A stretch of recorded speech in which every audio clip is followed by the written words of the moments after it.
Guarantee ಪರಿಷ್ಕರಣೆ ಬಗ್ಗೆ ಮುಂದಿನ ದಿನಗಳಲ್ಲಿ ನಿರ್ಧಾರವನ್ನು ಮಾಡಲಾಗುತ್ತೆ ಅಂತ ಹೇಳಿದ್ದಾರೆ ಸಚಿವ ಸಂಪುಟ ಸಭೆಯಲ್ಲಿ. ಈ ಬಗ್ಗೆ ಮಹತ್ವದ ತೀರ್ಮಾನವನ್ನು ನಾವು ಮಾಡಿಲ್ಲ. ವಿಧಾನಸೌಧದಲ್ಲಿ ಸಿಎಂ ಡಿಕೆ ಶಿವಕುಮಾರ್ ಅವರು ಕೊಟ್ಟಂತಹ ಹೇಳಿಕೆ ಇದಾಗಿದೆ. ಗ್ಯಾರಂಟಿ ಅನುಷ್ಠಾನ ಸಮಿತಿ ಕೆಲವು ಶಿಫಾರಸನ್ನ ಮಾಡಿದೆ. ಶಿಫಾರಸುಗಳ ಬಗ್ಗೆ ಮುಂದಿನ ದಿನಗಳಲ್ಲಿ ಚರ್ಚೆ ಮಾಡ್ತೇವೆ, ತದನಂತರ ಇದರ ಬಗ್ಗೆ ಡಿಸೈಡ್ ಮಾಡ್ತೇವೆ. ಈ ಪರಿಷ್ಕರಣೆ ಮಾಡೋದಾ ಬೇಡವಾ ಅಂತ ಹೇಳಿ.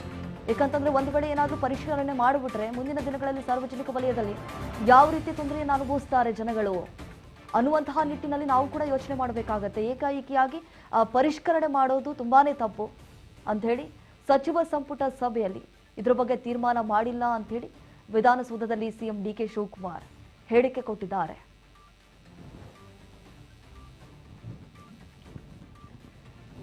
ನೋಡಿ, ಗ್ಯಾರಂಟಿ ಅನುಷ್ಠಾನ ಸಮಿತಿ ಕೆಲವು ಶಿಫಾರಸನ್ನ ಮಾಡಿದೆ. ಯಾವ್ಯಾವುದನ್ನ ಹೆಚ್ಚಳ ಮಾಡಬೇಕು, ಯಾವ್ಯಾವುದನ್ನ ಇಳಿಕೆ ಮಾಡಬೇಕು ಅನ್ನುವಂಥದ್ದು ಇನ್ನೂ ಕೂಡ ನಾವು ತೀರ್ಮಾನಕ್ಕೆ ಬಂದಿಲ್ಲ ಅನ್ನುವಂಥದ್ದು ಇಲ್ಲಿ ಡಿಕೆ ಶಿವಕುಮಾರ್ ಅವರು ಕೊಟ್ಟಂತಹ ಹೇಳಿಕೆ.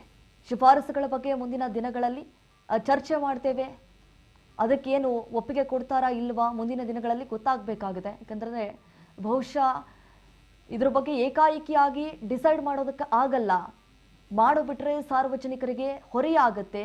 ಇದನ್ನು ಕೂಡ ನಾವು ಗಮನದಲ್ಲಿಟ್ಕೊಂಡು ನಿರ್ಧಾರವನ್ನ ಕೈಗೊಳ್ಳಬೇಕಾಗತ್ತೆ.